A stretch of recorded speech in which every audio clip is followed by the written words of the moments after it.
Hello and welcome to WargamerOnline, and today we've got a bit of a special show. Luke and I are together. Wait, I'm looking the wrong way. Luke, how are you doing, man? Yeah, not bad. How are you? Yeah, I'm good. Through the magic of green screens and the internet, we're side by side, which is kind of nice. Bit of a cool little chat that we're planned to do, really. For those of you who are fans of the channel, you know that Luke is certainly the most competitive, and I mean that in a good way, as in competitive gameplay, and the highest ranking for sure in terms of tournament capability in Age of Sigmar. And we were having a chat the other day about the Metawatch that Games Workshop have released on Community, which is an article that essentially is starting to jump into the competitive meta of different factions. And we had a great chat about that, and then I said to him, this would make a great video. So we thought what we would do is focus in on some of the Metawatch articles as they come out and get Luke's take on them, really. Does he agree? Does he disagree? Is there things that he spotted that they haven't? Is there stuff in there that surprises him? So yeah, how's that sound to you, mate? Yeah, sounds good. Sounds good. I do play most of the armies, so I love how you look. By the way, I love how you carried it on by looking to your side as well. I'm definitely going to keep doing that, so we'll keep doing that throughout. I'm seeing like somebody invisible to the right of me. It's funny. Yeah, me too. I'm actually looking at an empty pot of Bastilium Grey or something, the contrast paint. So there you go. That's what I've decided is your face. Right, let's jump into this.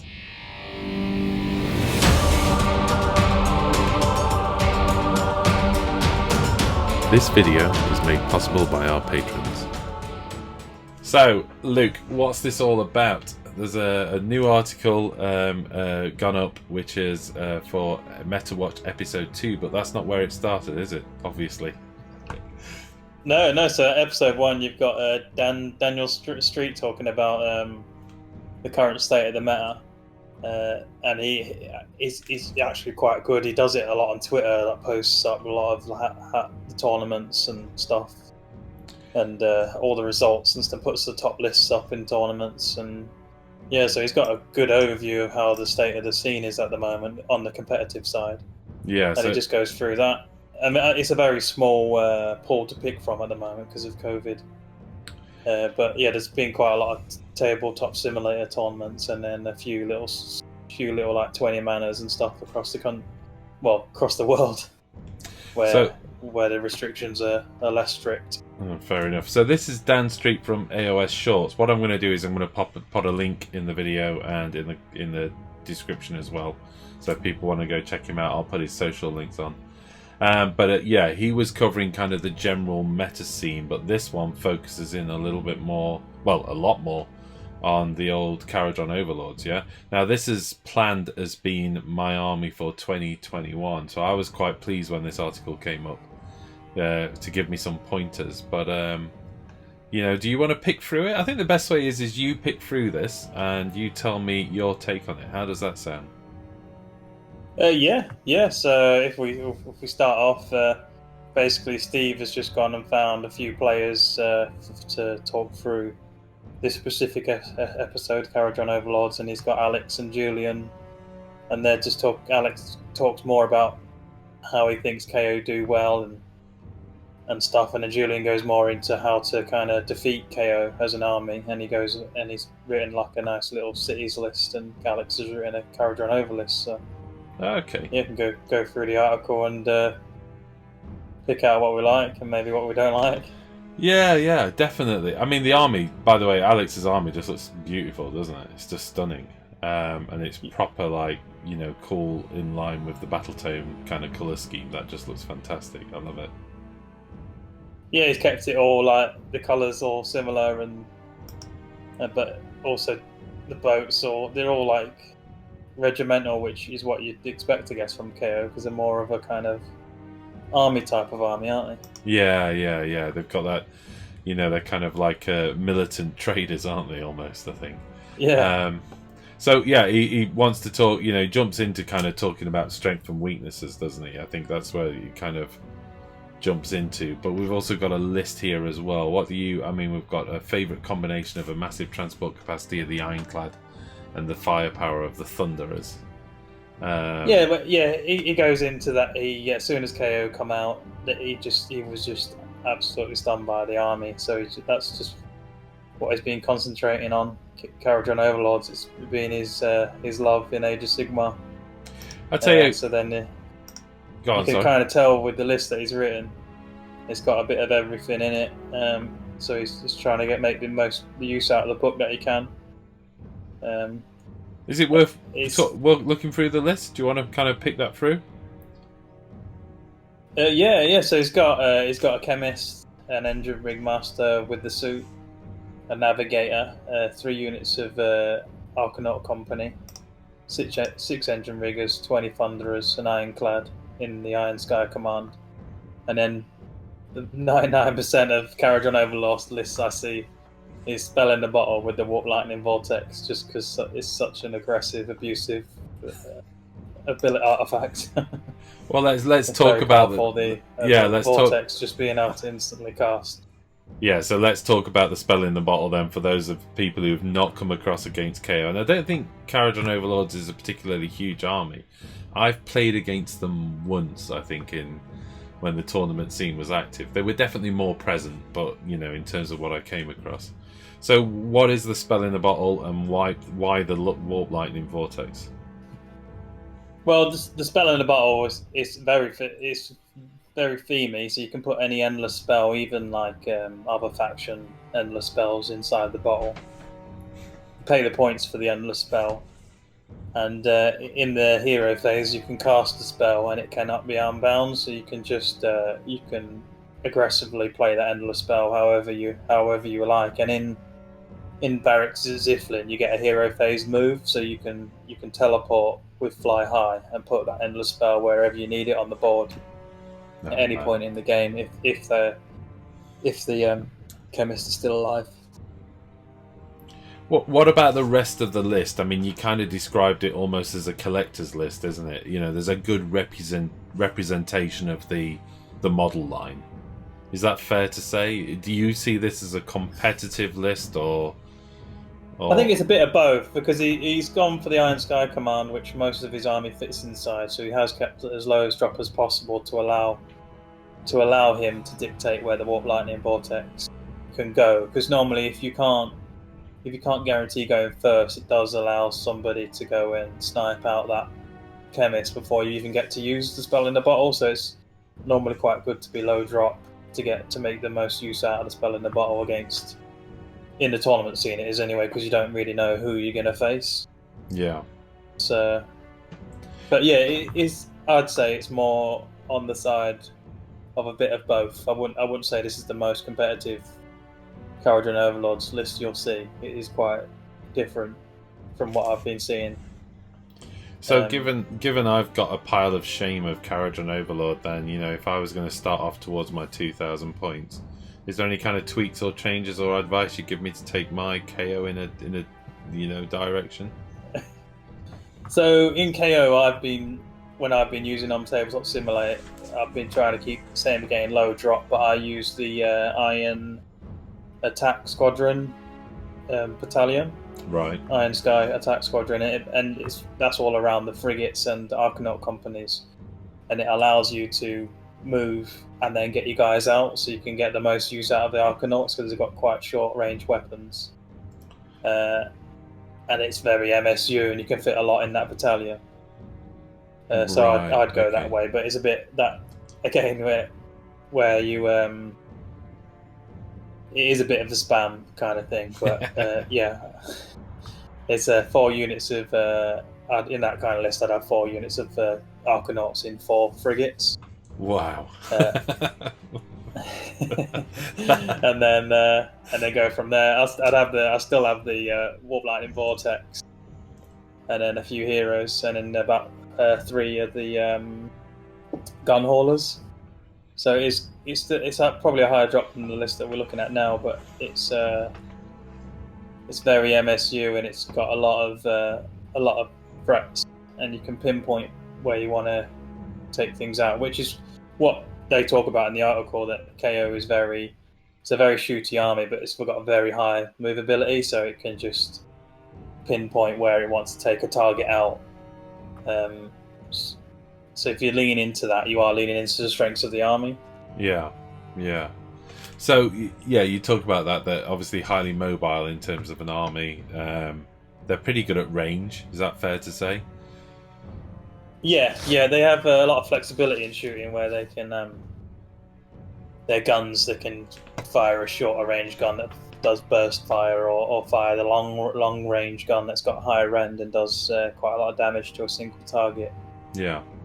So it does let them vary between their targets who they're going to take out. So the article. And the reason why you probably have the vortex in is because it's quite good at pinning down a large space of the board. So you can just go in and just pin like a section of the board off and that kind of thing. So it's not a very fun experience, I bet, for the person that you're playing. Is the Warp Lightning Vortex that one where there's basically 3 that you place down and anything inside it can't move or something like that? Or am I getting? Yeah, they can move, but you can't run, and it does lots of mortal wounds. It does mortal wounds when it gets cast, and it does mortal wounds again in the movement phase. I think there is like large models can actually get stuck inside it if they don't have fly. I think if that's correct as well, isn't it? If it's not got enough movement. Yeah, the base doesn't, especially if you can't fly. Yeah. I've certainly been up against Jack when he's tried to pull that kind of nonsense. When he's okay, they talk about their strengths, they talk about their weaknesses. Do you think there's anything within the strengths we haven't covered, or what you've described earlier? No, yeah, I think pretty much that's what they talk about. That got high movability and high pinpointing shooting. It's probably the highest shooting that you can get out of an army, unless you go really heavy cities. Cities do have quite a bit of shooting, but yeah, it's what you'd expect really with lots of flying boats and high movability. And that's what they cover. And Alex just quickly talks about that he's always worried about units that fly and are fast and can deal with lots of mortal wounds that can get him and catch him, which KO can be vulnerable to. Right. Okay. Yeah. I mean, he goes on to talk a little bit about the weaknesses, and obviously talks about, ultimately you don't get a lot of board control, do you? They lack large amounts of units to gain board control. Is that one of the reasons you kind of maybe push the list a little bit more towards MSU to just give you more unit coverage? Yeah. So you can cover the board more. Maybe throw out a few Arcanaut units just to guard you from the boats getting pinned down. And because if an army is lower drop and has access to cover the board really fast, it's very hard for the KO to deal with that kind of army, because it can't use its fly high to teleport. Because if you can cover the board fast, it kind of pins them down. It doesn't matter that they can move fast; they can't really go anywhere. Yeah, fair enough. Okay, let's move on to the second part of the article. That's Julian. Yeah, so he's the same. He goes on about how you would go about defeating KO, and he explains that you need to understand the strengths if you want to get around how to beat them. So he goes in the same thing, that they keep the drops low. They've got high movement and they've got a lot of shooting.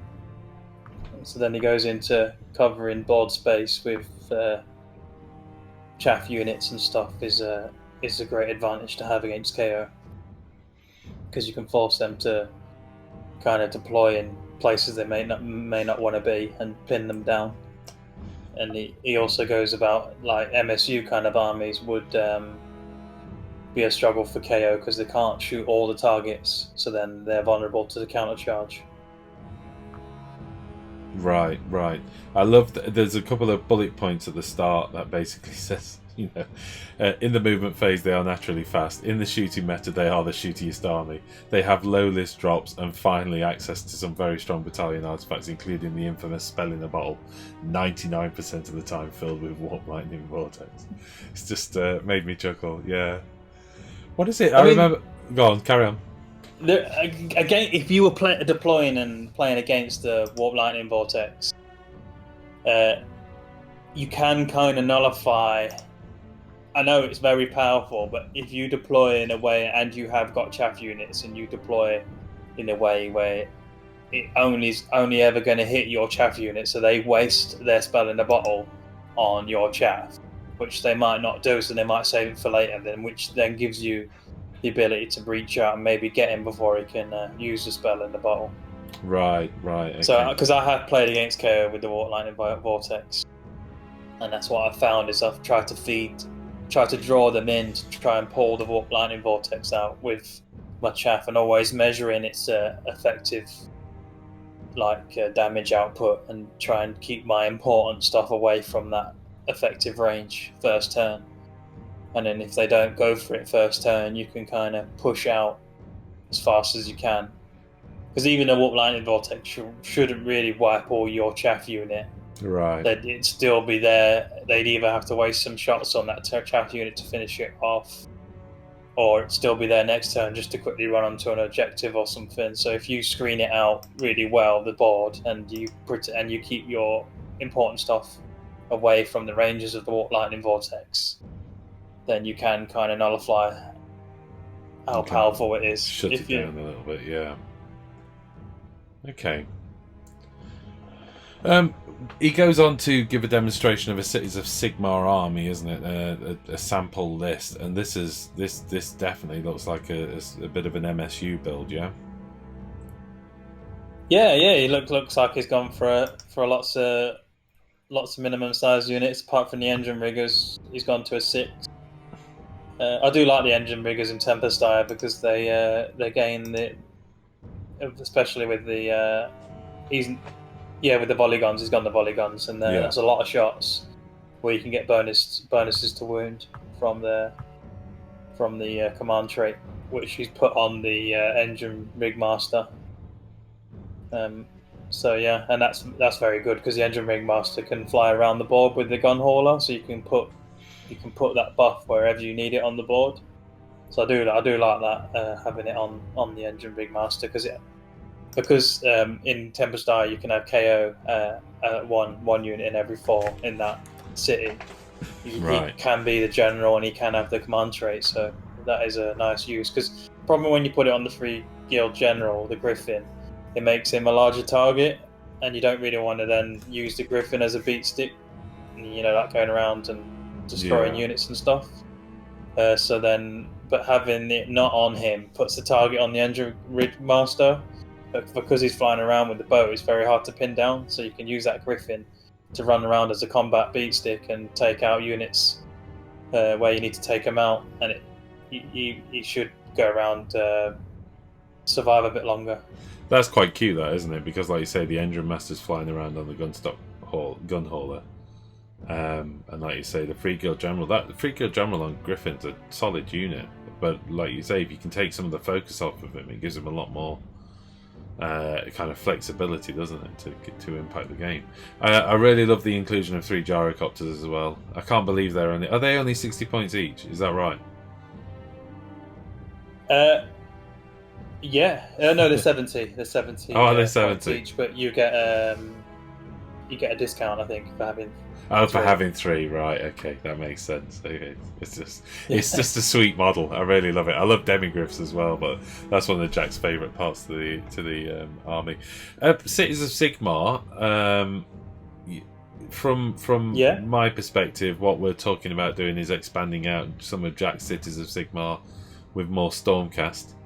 The mention of that in a recent video, I think, didn't do is raise some kind of what do we think of Stormcast questions, and where would you go with them? So maybe that's something we can jump back to, is what would our channel Stormcast army look like? I think that would be a great show to return to if we can at some point. Yeah, it would, yeah. Whether it would be part of a Cities of Sigmar or whether you could do it as a Stormcast only army, I think that's what I'd like to get your view on, I suppose. Yeah. Okay. I think it would be good to have a Stormcast army on the channel. It's just nobody's ever took the dive to get that army. Before we close off this, show, I mean, it goes without saying, I think these articles are a fantastic addition to the Games Workshop community site, to the Warhammer community site. I just think it's great. I like that they're kind of pointing people over not just the background and the narrative of the armies, but giving people information on the kind of more competitive side of it, and more insight on how to play them, and also how to play against them as well. I really like that. Yeah, it's really good. They've to do this, they've never really done anything like this before. It's good to see, because I know the majority of people maybe not be highly competitive, but at the end of the day, if an army is not usable, you just won't see it very much. Even just playing against your friends. Your friends, at the end of the day, everybody wants to win whatever game they play. They might want to win in all different kind of ways, but if an army is unusable, there's not much advice out there how to use that army, then you just won't see it very much. And it's good that GW are reaching out to these kind of competitive / narrative players, but everybody still wants to win, and it's good that they're given as much advice as they can really now on that side of things, as best as they can. Also, I quite like how they're making it more accessible with a key at the bottom there. I don't know whether you've ever. I mean, you probably don't even need to look at the bottom, but they explain what ETC stands for. They explain what is meant by a Death Star. They explain what is meant by MSU. You know, I think it's quite nice. Even drop, even that because that kind of terminology you don't always encounter that. You know, if you've just got a small local group, and you've kind of not been exposed to a broader range of players, you might not encounter some of that language, and language that people don't understand can act as a kind of as an excluding element to people. You know, when people talking about stuff and you don't quite get what they're saying, and I think it's nice that they're taking the time to kind of explain some of those terms in the articles and make it more accessible for all, really. Yeah, actually, just if we quickly go back just another note for Steve and Julian, if they do listen back to the show, on his Sigmar list, you can see he's gone very MSU, but you can also, I don't know, he might have seen it before, but there is a battalion in Tempest Eye where you can have a lot of Pistoliers and Outriders and the Free Guild General in, and the Gun Hauler, so you can still get that kind of MSU list that he's gone for, but in a very, very low drop army. Still get the Engine Rig Master in, still get the Gun Hauler in and the Engine Riggers, and go lower drop. Be about a 3 drop army then, and be probably a bit stronger, because you can dictate when you go first or second. Yeah. Now you've got me making just something to look at. Now you've got me wanting to build the list.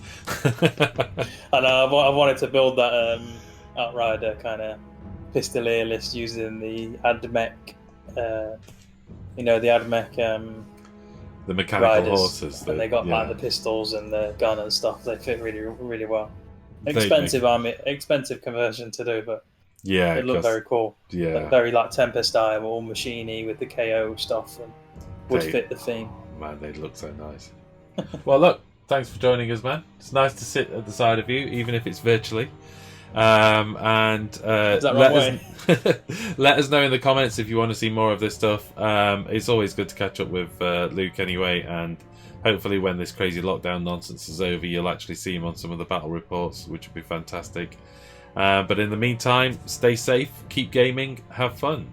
Don't forget to check out Warhammer Community. They're doing some great content on there at the moment. Yeah, they are. See you later, all. See you later, guys. Bye.